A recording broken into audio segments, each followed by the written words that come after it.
auka do kibaru wati sera. Bintenen donya janvier kalo kile kononton samba flani samugani saba. Oye donye anfe Mali kono ya. Domi ne bara damene dondo. Akera jamana furuba barakela uyewo. Akera kenre uyewo. Ntenen dongo ni mana kofo Mali kono. Oye bara damene donye. Akacha ala fe taninga segun fanga be bonya kosebe hali ni anga siraba sanfela ulaje segesegeli kela do ya fanye kontene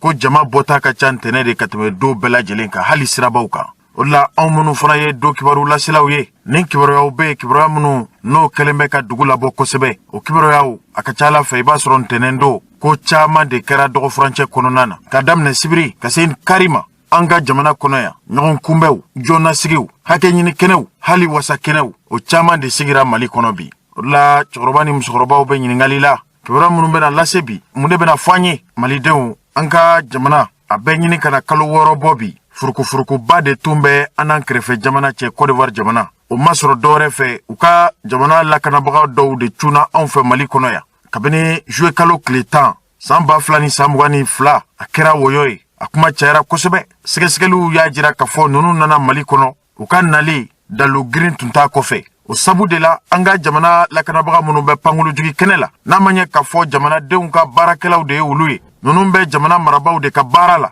ukoni ka segesegeli ya jira kafo ni ma ko fole munu tuna pangulu jugi keneka ko seben fura jolem tuntum bolo o de kera sabuye nunu minera kalo woro uyo de ke berela jo sariya tigilamaw ka boloka anga jamana frontier fanga nyamogo ba Assimi Goïta mawya bisigini mi abe kome akerwe chaman tunko ni ko ingelera tugo Côte d'Ivoire jamana ni Mali che kwa tena ke ko gelembaye kadaka Mali ni Côte d'Ivoire jelembe ko chaman de la ni anga jamana tariku laje ni anga jamana dofo laje ka fo Mali ni Côte d'Ivoire jamana ka kele ni tugo la kele tienke nga Malidembe Malidena olu tundalenta la ka fo kele bena tanyefe odla ala nanaka nae Assimi Goïta aye maulame aye jamana wore maulame wa aye Malidew name hali na yasro majote kodola ngani nyangira kaba ni jalaki foriye kaba madala kafo dantikali werebe na yola wa ansig nyogonde filla koy ma chama tu hakila kafo koy mena tayro mina Mali ni Côte d'Ivoire jamana chela ka geleya akake furugu ye mangaw ka bwani nyogonche no mangaw borani nyogonche be dunya be soro ka sago soro Mali be ke yeko fly hali mo be Mali kono nintu yolu merinaye mo be frafina gunka frafin do koy olu koni hakila wati farajo ku sago soro angandi nga maubu tala ala fana ba tala nununga kiri min kera anga jamana chamanche kirila do franche temene atunyira la kafo ni sorasike mabina ni woro munun kirila kubena samuga kaso ani sefawari million fla nyogon saranga jamana muso munu mana kirila muso saba munu blala ko lube ushi kasoke wa kube sefawari million tansara chorobani musorobaw ni kiri bede kofe togo jamana kuntigi Fornya Simbe ale kera Mali teriye ani Mali ka teriya sinsina gelea wati mina frafina jamana munumbe klebian fa bolofe nanko ko CEDEAO o jamana uye grente bi Mali ka wati mina ko sebuye benbenben ani besengonia uyo juguya minta Mali kamade ne wati de Fornya Simbe ayi jwa jorola ani Mali ka teriya ka sinsi foka se roja Fornya Simbe fana ka wulika jo aboyana ni wati ola Fornya Simbe nana kuma anga jamana kuntigi fe Fornya Simbe nana ke nga yasro Malion kuma na feu Assimi be Malion name anko anta etien nga kore ban kunka anga jamana la sugulande do ni kore mente ni sordasi no tolie anga jamana kaya ode se fe anga jamana sharia oye haga mindi jamana kuntigi ma ni yafa siradu ni mangoto siradu hal na yasro ikirila san kemedi jamana kuntigi mana jira ka fo ikabo kasola oyo bani ika kasobe daworola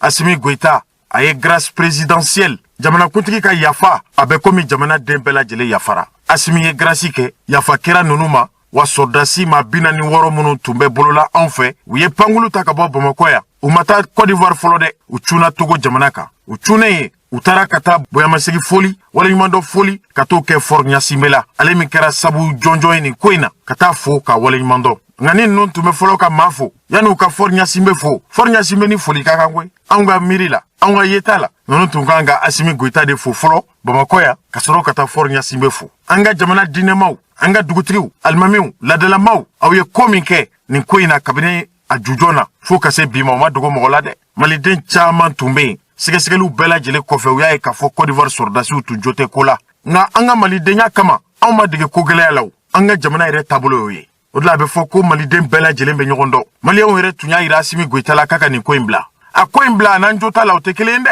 anan jo t'a la o tɛ kelen ye an balimaw o de y'a to Assimi Goïta kɔni a kɛra jɔni kunandi ye a kɛra jamanadenw sago ye a kɛra fasodenw miiriya ye Côte d'Ivoire sɔrɔdasi ma 46 hali muso 3 min tun ɲangira u si kaso Assimi ko k'a yafara nin bɛɛ lajɛlen ma ninnu kɔni taara u fa jamana kan Togo jamana kɔfɛ hali n'a y'a sɔrɔ u fana ka jamanakuntigiw bɔra ka t'u kunbɛn nka Mali de bɛ fo Mali bɛ fo a ka badenya la Mali bɛ fo a ka teri gasisigi la Mali bɛ fo a ka maa lamɛn la maliden jogo dɔ de bɛ Assimi Goïta la o de y'a to yafa in kɛra ninnu taara Côte d'Ivoire jamana kan an ka cɛkɔrɔba ni musokɔrɔbaw an ka bi do kibaru kɔnɔna na an da bɛna se nin kunkanko kibaruya ma ka daw kulo kan an balimaw fanga ɲini kulu bɛ anw fɛ Mali kɔnɔ n'an ko a ma ko Rassemblement pour le Mali RPM Ibrahim Boubacar Keïta yɛrɛ tun ye parti politique min dilan n'o o kulu yɛrɛ kɛra sabu ye ka fanga d'a ma a bɛ komi gwaw farala ginɛw bɔrɔtɔra jigiyaw karila bɛɛ lajɛlen y'i ka kasa kuru ka taa i taayɔrɔ la Ibrahim Boubacar Keïta jɛɲɔgɔn kɔrɔw olu tun ye kunnafonidilaw wele kabini dɔgɔfurancɛ tɛmɛnen Mali kunnafonidilaw yɛrɛw tɔgɔla bonba kɔnɔ Manɛkura k'a jira k'a fɔ ko RPM a sigira a ma sigi olu kɔ dɛ a sigira ni olu ka dɛmɛ n'u ka magwɛn de nka waati min na fanga sɔrɔla olu kɛra kɛrɛfɛmaa ye n'a ma ɲɛ k'a fɔ Ibrahim Boubacar Keïta taar'i da k'olu na parti politique in jaso baara minnu tun ɲinina laɲini minnu tun b'a la taabolo minnu tun b'a la o taabolo olu k'u bɛna o taabolo ninnu dangɛnɛmaya o kɛra sabu ye Ibrahim Boubacar Keïta yɛrɛ nɔfɛma caman tun bɛ yen i n'a fɔ Musa Tembine Bokar Tereta maa o maa tun bɛ bureau exécutif national la RPM kɔnɔ n'an ko a ma ko BPN ninnu nana ka na olu bɛɛ lajɛlen de gɛn ka bɔ RPM na an balimaw o de senfɛ Musa Tembine fana n'a jɛɲɔgɔnw ye ɲɔgɔn fara ɲɔgɔn ka kɛ ka kulu kura sigi k'a jira duɲama la k'a fɔ bita kɔ bita ɲɛ k'olu fana da tɛ RPM ko la bilen u nana kulu kura dilan o kulu de welela ko Convergence 2023 o Convergence 2023 in o bangena nka bangeni kɛnɛ kan Musa Tembine kɔni ye a kɔ don RPM na a n'a nɔfɛmaw kulu o kulu bɛ yen ni Musa Tembine kɛra sababu ye k'a sigi RPM kɔnɔ ko nin kulu ninnu bɛɛ lajɛlen bɔra RPM ka baara la an bɛ kuma kan an ka bi dokibaru kɔnɔna la an balimaw hali M5 RFP o kulu min kɛra sababu ye ka jama bɔ ka fanga paron ni sɔrɔdasiw yɛrɛw ko k'u nana jamanadenw ka baara tɔ dafa o M5 RFP fana bɛ hunna na bi ka d'a kan dɔgɔtɔrɔ Choguel Kokala Mayiga ka ɲɛmɔgɔya kulu in kɔnɔ a ma bɛn maa caman ma u y'u ka nisɔngoya jira u kɔni y'a jira k'a fɔ dɔgɔtɔrɔ Choguel Kokala Mayiga toli M5 RFP comité stratégique kɔnɔ k'a ni fɛn bɛɛ ka kan olu ye M5 tɔndenw kumana an bɛna ɲɛfɔli k'a la bi aw ye malidenw an balimaw n'Ala ye sini don kibaru jira na an ka jamanakuntigi colonel Assimi Goïta tun bɔra ka ɲɛfɔli kɛ jamanadenw ye kɛrɛnkɛrɛnnenya la an ka jamana dɔfɔw tigilamaw an ka alimami dugutigilakaw seko ni dɔnko tigilamaw ninnu tun taara kuluba Assimi Goïta kumaɲɔgɔnya barow kɔni jijɛɲɛna kosɛbɛ an ka sini don kibaru kɛnɛ kan a bɛna kɛ don kibaru kɛrɛnkɛrɛnnen de ye jamanakuntigi Assimi Goïta a bɛna ɲɛfɔli kɛ wasa ni bonya kɔnɔ sini tarata ni Ala y'an si jɔ k'o kɔnɔ aw ka to anw lamɛnli la aw bɛna wasa caman sɔrɔ Soumaïla Cissé fatulen ale fana ka kulu de farala fila ye bi Gwaɲɔn Kulibali professeur Saliku Sanogo ninnu de bɛ ɲɔgɔn sama la bi URD nɔfɛ f'u taara kiri la kiri jaabi bɔra jaabi fɔlɔ minnu kɔni bɔra ko Gwaɲɔn Kulibali de ye URD ɲɛmɔgɔba ye Saliku Sanogo professeur Saliku Sanogo ani URD jɛturaw caman Soumaïla Cissé masuramaw Soumaïla Cissé furumuso maître Demba Traoré ninnu fana tun ye kunnafonidilaw wele Memorial Modibo Keïta la aw bɛna bɔ nin kibaruya joona bi inshallah malidenw min ye laïcité ko kunkanko kibaruya ye a bɛ bɛn wa a tɛ bɛn wa an ka diinɛma jolen dɔ bɛ jamana kɔnɔ n'an ko a ma ko kimiri an ka jamana kunnafonidiso min bɛ lase kɛ diinɛ sira fɛ radio danbe o ɲɛmɔgɔ don ale fana tun ye maaw wele an ka jamana kunnafonidilaw tɔgɔla bon kɔnɔ sibiri tɛmɛnen hali ni anw yɛrɛw ma kɛnɛ sɔrɔ nka an ka ciden kɛrɛnkɛrɛnnenw tun bɛ kɛnɛ kan u ye seereyaw sɔrɔ u bɛna dan kulo kan bi cɛkɔrɔba ni musokɔrɔbaw nin de y'aw ka do kibaru donkan ye foyi tɛ aw ma basigi muɲu ni labɛn kɔ ka kibaruya makɔnɔ kibaruya jɛlen a sanuyalen na fɛsɛfɛsɛlen aw ka kunnafoni wala dayɛlɛnnen ye nin ye min bɛna lase aw ma aw balimakɛ n'aw denkɛ Gawusu Jalo Rasjal fɛ aw bisimila aw ka do kibaru kɛnɛ kan an balimaw an ka bi don kibaru a bɛna jujɔ ni kibaruya min ye an sɔngo ye dugu min n'a bɛ Mali kɔrɔnyan fan fɛ a bɛɛ ɲini ka na waati janbɔ bi ni ye an sɔngo mara ta k'a lajɛ dabalimako de bɛ yen fo ka se Gawo da kɔni bɛ ninnu ye sunɔgɔtu ye waati o waati jugu marifatigiw de bɛ taa ka taa dugu daminɛ walima u bɛ taa ka taa maaw degun kabini u sigiyɔrɔ la u bolofɛnw nɔfɛ o hukumu de kɔnɔ an sɔngo a jirala k'a fɔ taji feerela dɔ tun bɛ yen ko mugu jugu de cira ale la mugu jugu in cira maa min fɛ k'o ye banbagaci marifatigi dɔ de ye nin kɛra dugu min sira kan an k'o dugu de ma ko Tinhama ko ma kofɔlen waati min na mugu cira la ka to a ka taji feere yɔrɔ la a ma min a ma bɔ k'u y'a donni ka taa n'a ye Ansongo yɛrɛ centre de santé u ka dɔgɔtɔrɔso la a donnen ka taa dɔgɔtɔrɔw ye wulikajɔw kɛ nga a bɛ komi gɔlɛ min cira o kɔni tun ye dankara la an balimakɛ min tun bɛ taji feere Ansongo ko a kɛra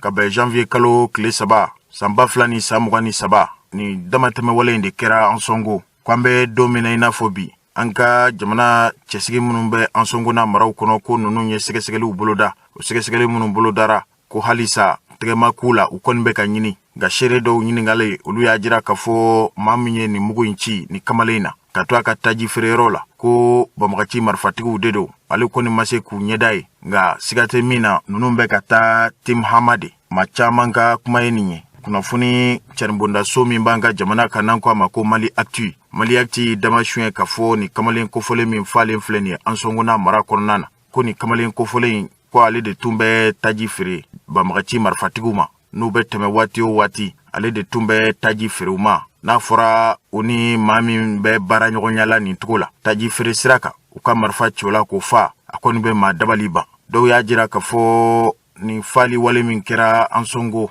banbagaci marifatigiw tɛmɛtɔ u ye gwɛlɛ wuli ka kamalen fa ko sɛgɛsɛgɛli de kan ka k'a la n'a y'a sɔrɔ u ni kamalen ma tiɲɛ ɲɔgɔn ye de hali Ansongo sigibaa dɔw ɲiningale olu y'a jira k'a fɔ banbagaci marifatigiw bɛ taji sanni min kɛ ni kamalen bolo a tɛ k'a fɔ kamalen ye banbagaci ye walima a tɛ k'a fɔ a bɛ dabali ni fɛɛrɛw de tigɛ Mali jamana kama ko yɔrɔ o yɔrɔ ni a bɛ Ansongo n'a mara la ni banbagaciw bɛ yen ninnu bɛna hali duwafiyɛw la sugudonyaw la ka n'u ka sanni feerefɛnw san ka taa u ka kɛlɛdaga la bɛɛ lajɛlen b'o joona n'a fɔra ko nin kamalen kofɔlen de bɛ taji feere a kelen tɛ taji feerela o taji feerela bɛ Ansongo n'a maraw kɔnɔna la ko taji feere bon ka dɔgɔ min tɛ taji de feere banbagaci marifatigiw ma o ma sɔrɔ dɔwɛrɛ fɛ an ka jamana sɔrɔdasiw an ka lakanabaw sumayalen don kosɛbɛ nin yɔrɔ kofɔlen ninnu na a mana tigɛ da o da la Mali Actu y'a jira k'a fɔ sɛgɛsɛgɛli bɛ sen na ni min bɔra la don nataw la an bɛ segin ka na o kibaruya da aw tulo kan an balimaw aw b'a joona kabini juillet kalo tile 10 san 2022 Côte d'Ivoire jamana sɔrɔdasi 49 minnu bɔra Côte d'Ivoire jamana kan ka na anw fa jamana kan u yɛrɛw ɲiningale u ko olu tun nana duniya yɛrɛmarakulu jamanaw ka kɛlɛkɛkulu minnu bɛ anw fɛ Mali kɔnɔ n'an ko a ma ko MINUSMA olu ka sɔrɔdasi daga kɛrɛnkɛrɛnnen dɔ bɛ yen k'u nana nɔnabila de la olu yɛrɛw ɲiningale u y'a jira k'a fɔ waati min na ni sɔrɔdasiw bɛ se Mali kɔnɔ olu ma nɔnabila sɔrɔdasiw wele kabini nin de kɛra Mali jamana kantigiw kɔni ye nin ko in bila jo sariya tigilamaw ka bolo kan ni sɔrɔdasi maa 49 ninnu de tun bɛ bolo la hali ni musolaka tun ye maa 3 ye ninnu taara ala ni Togo jamanakuntigi Faure Gnassingbé ale ka wulikajɔ ni a ka magwɛnw sabula sɔrɔdasi maa 46 minnu tun bɛ Mali kɔnɔ ninnu de kirila Mali cɛmancɛ kiirisoba n'o ye Cour d'appel de Bamako tɔgɔ furancɛ tɛmɛnen ko ninnu na san 20 kaso kɛ ani sefa wari miliyɔn 2 ɲɔgɔn hali ne a y'a sɔrɔ jalaki jugubaw de binna u kan o jalaki min binna kunnafoni fasiribondaso tigilamaw y'a jira k'a fɔ Côte d'Ivoire sɔrɔdasiw bilala ko magwɛn ni sɔrɔnalidon minnu kɛra ka ɲɛsi Mali yɛrɛ furancɛ fanga ɲɛmɔgɔba Colonel Assimi Goïta hali ni a y'a sɔrɔ farafinna tilebiyanfa jamanaw tun ye babali wale kɛ ka ɲɛsi Mali jamana ma ko janvier kalo tile fɔlɔ ni Mali ma bolo bɔ kɛ ni sɔrɔdasi ninnu kan na k'u bɛna Mali ɲangi kura ye o janvier kalo tile fɔlɔ tɛmɛnen ninnu ma se ka Mali ɲangi o b'a jira k'a fɔ ko hali ni Colonel Assimi Goïta ye ni sɔrɔdasi ninnu bila ko a m'a bila ka da farafinna tilebiyanfa jamanaw CEDEAO ka babali walima CEDEAO ka manjakumaw kama ni sɔrɔdasi ninnu nana bila Assimi Goïta yɛrɛ sariya kelen bɛ ka hakɛ min d'a ma n'an ko a ma ko grâce présidentielle hali ni kirila k'a jira k'a fɔ i b'i ka ɲɛnamaya bɛɛ de kɛ kaso la ni jamanakuntigi y'a jira k'a fɔ i ka taa so i bilala wa ala ta kɔfɛ o y'i bilalen ko Assimi Goïta ye grâce présidentielle de ta ka se k'a bolo bɔ ninnu kan na kabini o kɛlen u ye pankulu de ta Bamako pankulu jigi kɛnɛ min bɛ tali kɛ ni Baba Modibo Keita yɛrɛ ka dɔfɔw ye ninnu ye pankulu ta ka taa Togo jamana kan u bɔra Togo jamana kan waati min na u taara u yɛrɛw fa jamana ka Côte d'Ivoire kɔnɔ nin kɛra sibiri tɛmɛnen ko ninnu kunbɛra ni Côte d'Ivoire jamana ɲɛmɔgɔw bɛɛ lajɛlen de hali Alassane Dramane Ouattara ale fana bɔra ka dantigɛli kɛrɛnkɛrɛnnen kɛ nin na Côte d'Ivoire yɛrɛ kunnafoni carimbondaso min ka kibaruya b'an bolo kɔrɔ yan an k'o ma ko aa.com ale ko Côte d'Ivoire politiki tɔnw bɛɛ lajɛlen de ye foli kan kɛrɛnkɛrɛnnen kɛ ka ɲɛsi colonel Assimi Goïta Mali furancɛ fanga waati latɛmɛ fanga ni donatɛmɛ fanga ɲɛmɔgɔba ma. A ye maaw ka kuma min lamɛn ka nin ko in bɔjɔ k'a jar'u ye. U nisɔndiyara kosɛbɛ n'u ka sɔrdasiw bilali ye. Ko colonel Assimi Goïta ye mankuto min kɛ u ka sɔrdasi ma 49 ninnu ma. Ko fɔ maaw k'a dɔn k'a fɔ a ma sɔrdasiw bila dɔrɔn hali ɲangi minnu tun tar'u kama an ka jamana camancɛ kirisoba fɛ. Ko Assimi Goïta yafara nin bɛɛ lajɛlen de ma. An ko de ma ko remise totale de peine. Kabini nin kibaruya de bina Côte d'Ivoire jamanakuntigi Alassane Dramane Ouattara a fana ye dantigɛli kɛ Côte d'Ivoire jamanadenw ye. A ko a ka foli kɛrɛnkɛrɛnnen bɛ se an ka jamana kuntigiba n'o ye colonel Assimi Goïta ma. U ka sɔrdasiw seginnen Côte d'Ivoire jamana kan. Ko nin kɛra u yɛrɛw ka minisiri min ka baara ɲɛsilen don ladamu ani kalankow ɲɛnabɔli ma. Professeur Mariatou Kone ani u ka jamana marabolo ɲɛmɔgɔw caaman de tun bɛ kɛnɛ kan. Hali u ka fanga sinamatɔnw ko ninnu bɛɛ lajɛlen de bɔra ka fara u ka fanga ɲɛmɔgɔw kan ka nisɔndiya ko in kɛ ɲɔgɔn fɛ. Ko hali Côte d'Ivoire jamana marabolo ɲɛmɔgɔba kɔrɔw u ka premier ministre kɔrɔw misali la président du Front populaire ivoirien FP Pascal Affi N'Guessan ko nin fana y'a jira k'a fɔ a bɛ fɔ min ma ko diplomatie Mali ni Côte d'Ivoire jamana cɛ ko de ye baara kɛ wa k'a bɛ foli kɛrɛnkɛrɛnnen lase Côte d'Ivoire jamanakuntigi ma n'o ye Alassane Dramane Ouattara. A ye baara min kɛ nin wagati gɛlɛn in kɔnɔ hali ni bɛɛ lajɛlen b'a dɔn k'a fɔ a ye wulikajɔw kɛ dogo ni bange na walasa nin sɔrdasi ma 46 minnu tun bɛ bolola Mali kɔnɔ ninnu tun ka se ka bila ka na so min ye Guillaume Soro min ye Côte d'Ivoire jamana marabolo ɲɛmɔgɔba kɔrɔ terilaka dɔ ye. El Hadj Mahamadou ko waati min na ale ɲiningara a ko ale ka folikan bɛ se maa min ma fɔlɔ nin ko la. Ko ye Mali furancɛ fanga ɲɛmɔgɔba donatɛmɛ fanga ani waati latɛmɛ fanga ɲɛmɔgɔba colonel Assimi Goïta k'a ye bonyawale min kɛ ka ɲɛsin olu ka jamana ma ani a ye hinɛwale min kɛ ni a hinɛwale siga t'a kɔfɛ. K'a y'a jira k'a fɔ mabaya ko si tɛ mabaya ye. Assimi bɛ si min na a n'a ye ko min kɛ Guillaume Soro terilakaw kɔni y'a jira k'a fɔ mabaya dɛnnen tɛ si la. Maakɔrɔ dɔ bɛ yen i b'a sɔrɔ maaw hakili la k'a fɔ ŋaniya min b'a la fasojɔ ŋaniya don nka a kɛwale o b'a to maaw bɛ tigɛ a la. Denmisɛn dɔ bɛ yen maaw bɛ jɔ a la nka i b'a sɔrɔ hakilina ni miiriya minnu b'a la a bɛ faso jɔ. Nin ye El Hadj Mahamadou Guillaume Soro terilaka jɔnjɔn dɔ ka kuma ye min bɛ tali kɛ Togo jamanakuntigi yɛrɛ n'o ye Faure Gnassingbé ale min tun ye médiateur ye nin ɲɔgɔn faamuyabaliya min tun bɛ Mali jamana ni Côte d'Ivoire jamana cɛ. A ko ale bɛ folikan kɛrɛnkɛrɛnnen de lase Mali jamana ɲɛmɔgɔw ma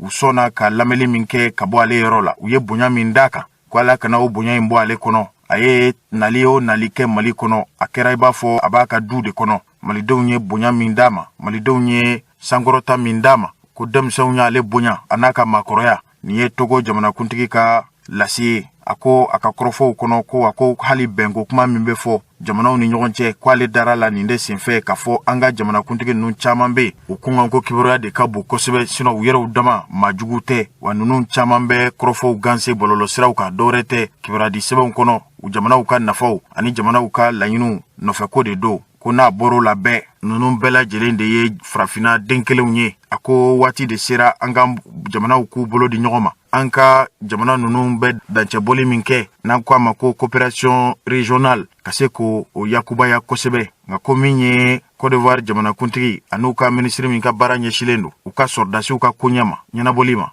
O min tun nana Bamakɔ n'a ni Mali minisiri min ka baara ɲɛsilen don Mali ni jamana wɛrɛw koɲɛ ɲɛnabɔli ma o kuma ɲɔgɔnya fo ka se u ka jamana minisiri min ɲɛsilen don Côte d'Ivoire ni jamana wɛrɛw koɲɛ ɲɛnabɔli minisiri ma. Ko ninnu bɛɛ lajɛlen de ye waleɲuman dɔ kɛ ka tali kɛ juma tɛmɛnen colonel Assimi Goïta ye yafa min kɛ juma sufɛ ni sɔrdasi ma 46 ninnu ma. Hali an bɛ se k'a fɔ nin sɔrdasi ma 49 ninnu ma n'a ma ɲɛ k'a fɔ minnu tun taara Côte d'Ivoire jamana kan ninnu bɛɛ lajɛlen de tun ɲangira an ka jamana kiiritigɛlaw ani josariya matarafabaw fɛ. Ko Assimi ye nin baara min kɛ ko olu kɔni nisɔndiyalen don u b'a fɔ ka waleɲuman dɔn ko gɛlɛyara cogo cogo Côte d'Ivoire jamana ni Mali cɛ k'u dalen don a la k'a fɔ jamana kelen kɛlɛ de don. Olu tun bɛ siranna min ɲɛ jugu kana bɔ kɔfɛ ka na ko in tɔ ɲaga ka taa fɛ. Nin ye Côte d'Ivoire jamana kantigiw ka lase an balimaw waati min na colonel Assimi Goïta ye ŋaniya ta ka layidu ta k'a fɔ k'a bɛ nin kibaruya in danganamaya duniyama kulo kan. O danganamaya de senfɛ an ka jamana minisiri kɛrɛnkɛrɛnnen min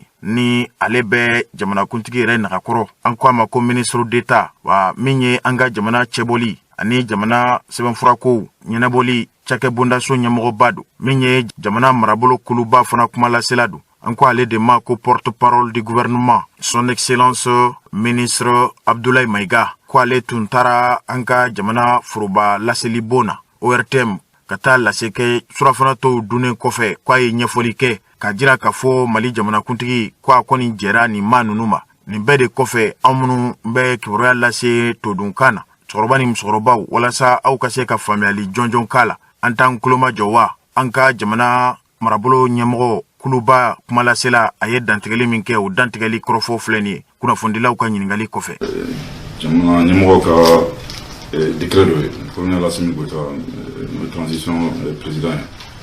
ye décret kun b'a la ivoirien minnu tun b'an fɛ yen minnu an ka sariya ye mɔgɔ minnu ɲangi n'a bɛ taa san 20 kaso, dɔw yɛrɛ ta ye peine de mort ye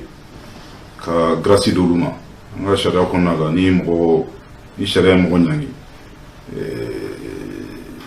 yamaruya dilen don président ma ka a tigi labila, c'est que soit a bɛ se ka dɔ bɛ kaso min dira a tigi kɔnɔnanira kaso min na, dɔ bɛ se ka bɔ la ou bien ka a peine bɛ bɔ. Bon, an bɔra ka décret mun kan o ye ka o kɔnɔnanira mun na justice la ka o peine bɛ wuli. Donc o kɔrɔ bɛ yira k'a fɔ à partir d'aujourd'hui u bilalen don, u minɛlen tɛ bilen. O tɛmɛnen kɔfɛ an ye communiqué dɔ kalan. Communiqué na kumaba minnu b'a kɔnɔna la, kuma fɔlɔ ye k'an ka jamanadenw ladɔnniya k'a fɔ ko président ye décret dɔ ta. Donc ivoirien mɔgɔ 49 minnu kun bɛ yan ka liberté d'olu ma. O tɛmɛnen kɔfɛ a message filanan mun ye ka président yɛrɛ k'a fo ka waleɲuman dɔn gouvernement tɔgɔ la ni jamana denw yɛrɛ tɔgɔ la, parce que grâce ye fɛn min ye diyagoya tɛ, a diyagoyalen tɛ k'a di, mais bɛɛ b'a dɔn a dira condition min na. Ni décret b'a yira k'a fɔ ko président yɛrɛ jijalen bɛ kosɛbɛ farafinna jamanadenw bɛ se ka bɛn cogo min na, o ye kelen, ani panafricanisme ani bɛn ni kelenya ni kɛrɛfɛ duguw cɛ, Côte d'Ivoire b'o la, dugu wɛrɛw b'o la. O bɛɛ tɛmɛlen kɔfɛ n'i y'o jateminɛ président caman bɛ yen mun da donna la, mais an yira fana k'a fɔ fɛn mun don, nin ma yira k'a fɔ ko an ka Mali kura kɔnɔna la waleya dɔw bɛ yen o tɛ se ka kɛ bilen, k'a fɔ ko exécutif ou gouvernement ou président b'a da don cɛ sariya ko la, o wajibiyalen tɛ. Parce que démocratie yɛrɛ sigilen bɛ fɛn dɔ kan, et que fanga bɛɛ b'i dama, sariya kan ka baara kɛ fo ka taa a ban tuma min na. N'a banna tuma min na, maintenant an ka jamana fana kɛlen don ka yamaruya, n'a ye président jaabi grâce di ou bien n'a diya a t'a di. Mais nin ko in na n y'a fɔ cogo min na bɛn b'a ni Côte d'Ivoire cɛ, fo ko o bɛn kama donc président ye grâce di ni mɔgɔ ninnu ma. An ye mun fana fɔ communiqué kɔnɔna la o ye ka Togo président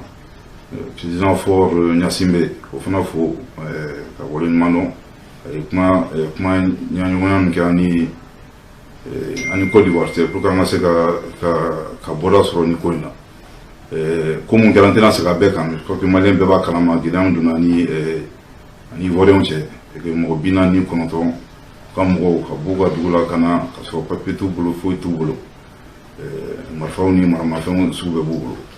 O tɛmɛnen kɔfɛ nin ko in kɔnɔna la an y'a jateminɛ k'a fɔ président dɔw bɛ yen olu fana donna kuma cɛjugu fɔlɔ an ka jamana ma, ni ka fɔ ko an ka jamana bagabaga, an fana yira k'a fɔ an tɛ sɔn ma. Depuis 14 janvier 2022 bɔli ban min kɛra CEDEAO kelen ka Mali ɲangi, ko depuis kuma la ko dɔw bɛ yen an ka souveraineté kama ni maliyɛnw yɛrɛ ka danbe yɛrɛ kama, on ne peut pas accepter, an tɛna sɔn bilen k'a fɔ ko jamana dɔ ka bɔ k'a fɔ k'a bɛna an bagabaga, parce que diɲɛ jamana yɛrɛ tagabolo la minnu bɛ kiiri tigɛ olu b'o d'an ma donc mɔgɔ man k'i da don kiiritigɛlaw ka baara la donc Mali fana b'o o carré kɔnɔna la o mɔgɔw tura